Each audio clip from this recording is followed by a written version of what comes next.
Hello Internet, I am the Hero of Julios, once again with another One Piece video. In this video I'm actually going to be talking about a theory that I've crafted. So, as we all know, people have been talking about the latest chapters and my local card shop, the One Piece card games played there, so I've been talking to a lot of people there. Buddy of mine I've been talking to, but everybody is of course talking about Stussy and how CP0's Stussy turned out to be a clone of Miss Buckingham Stussy of the Rocks Pirates, who turned out to be, Miss Bakine, who was the mother of Edward Weevil, who is the alleged son of Whitebeard. And this has obviously sparked a big theory that Edward Weevil is a failed clone of Whitebeard.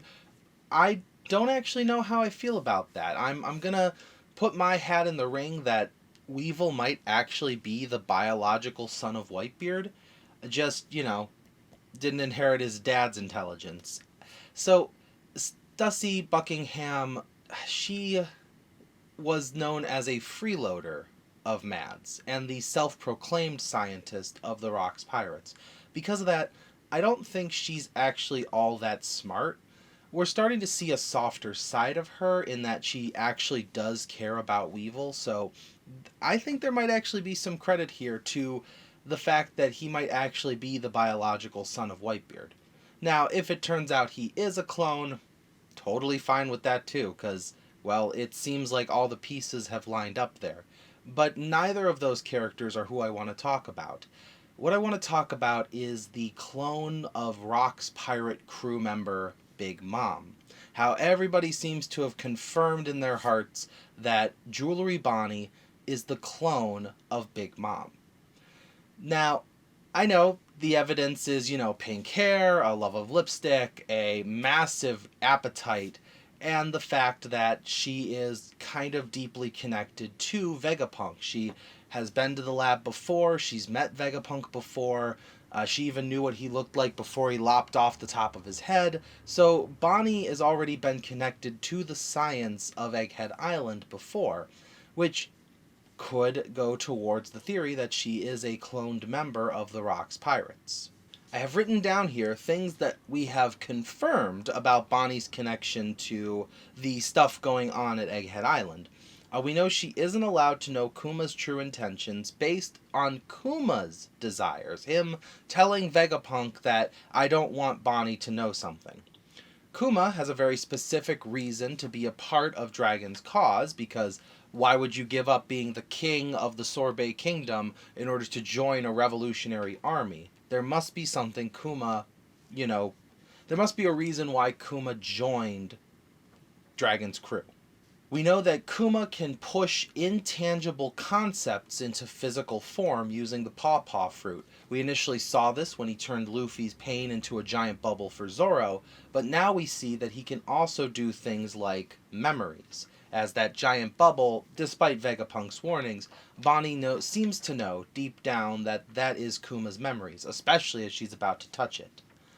Finally, Bonnie is not allowed to know the reason why Kuma became a soulless automaton, which I think is going to be revealed either in the next chapter or the chapter after in the form of a Kuma memory flashback that Vegapunk and Bonnie are going to be kind of like spectators. They're just going to be walking around his memory. Obviously, they can't go any further than Kuma actually remembers the location being, but they'll be able to witness events from Kuma's life. So, combining everything we've put together right now with Kuma, having the ability to push intangible things like memories, the fact that Kuma has some big secret he doesn't want Bonnie to know, and the fact that we have been talking about clones a lot lately, in that Stussy might, is a clone of Buckingham, Weevil might be a clone, the Seraphims are flat out clones with Lunarian DNA pumped into them. So there can be differences between a clone and the original. I think, my conclusion, Jewelry Bonnie is a clone of Jewelry Bonnie. I would like to start off this theory by saying that because Kuma was vehement against having his memories pushed out of his own head, there had to be some event that caused him to basically tell Vegapunk, okay, let's do the weird science stuff. I think what happened is, as the king of the Sorbet Kingdom, something happened that caused the death of the princess of the Sorbet Kingdom, the death of Bonnie herself. Kuma, not wanting to lose his daughter, made an agreement with Vegapunk to clone her, to bring his daughter back. Then, in the dying body of his daughter, Kuma pushed out all of her memories and inserted them into the new clone. Of course, this doesn't come without a price. Vegapunk, now has access to Kuma's pawpaw fruit and the ability to experiment on him, as well as the ability to push out his own memories and examine them for scientific purposes. Of course, that whole theory assumes that this is after Vegapunk and Kuma already had the conversation where Kuma initially turned him down, saying that, it's a bit too embarrassing to push out my memories for the world to see. However, he would be more than happy to do it if it meant bringing his daughter back. He pushes the memories out of the dead baby, and his little baby girl is pushed, memories into a new body. However, because of the pawpaw fruit allowing him to push out very specific things, he might have been able to get rid of the memory of dying. Therefore, Bonnie doesn't remember dying, thinks she grew up perfectly happy with her dad, and then just one day, dad disappeared, or dad had to leave, or dad had to go away, because there is a gap in her memory where she went away. I think to help offset the time dilation, because while we don't have exact years in the One Piece world, little Bonnie might be questioning why why am I this age when I remember this thing happening to me? Perhaps her devil fruit was actually given to her by Kuma or Vegapunk to offset her disconnected age to her memories. See, my theory is Bonnie is able to manipulate the age of things, but because of her devil fruit being her devil fruit, she may be able to keep her age at a certain point, even subconsciously. A good example of this is Shiki the Golden Lion.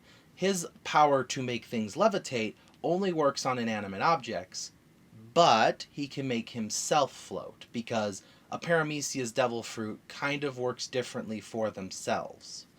Like Sugar. If Sugar, punches herself, she doesn't turn herself into a toy. So it's kind of I don't know, Oda can pick and choose these things because Paramecias are just weird on their own, but I think maybe Bonnie's actually a couple years younger than she thinks she is, and therefore her real age is maybe like a couple years younger, and she's just been subconsciously aging herself up using her devil fruit. I could stay hung up on that, part of the theory for a while, but the truth of the matter is, I think that we're going to find out in the next chapter that the reason Kuma didn't want Bonnie to know the truth is because he didn't want her to think that she wasn't his daughter. That because she's a clone of herself, that the real Bonnie is dead and the real Kuma is not her real dad. But in reality, she kind of is. The information block that we had with Vegapunk's notes saying that, the world may reject how she came to be, but I believe that this is a real human being. We could be going down the route of, if a clone comes into existence, is that clone the person they came from, or is that clone their own person? Does that clone have a soul? Is that clone considered a human being? And that might be the case with Bonnie. She may have a mini existential crisis, which could be the very reason we were trying to keep her memories away from her, or Kuma's memories. But however it turns out, I wanted to get this theory out there before the next chapter because, quite frankly, I haven't heard anyone else say it. If someone else has, I apologize for claiming this as my own personal theory. There's an old adage that one of my professors told me in college. If you come up with an idea, at least 5 other people on Earth have already come up with that idea. So, to the 5 other people who believe that Bonnie is a clone of herself, thank you for agreeing with me. And if anyone else listened to this video and thought, hey, that's a pretty nifty theory, I'll subscribe to that one. We'll know in a few chapters, I guess, if I'm right or wrong. Either way, thank you for watching as always, and I will see you in the next video. This is the Hero of Julios, Xing out.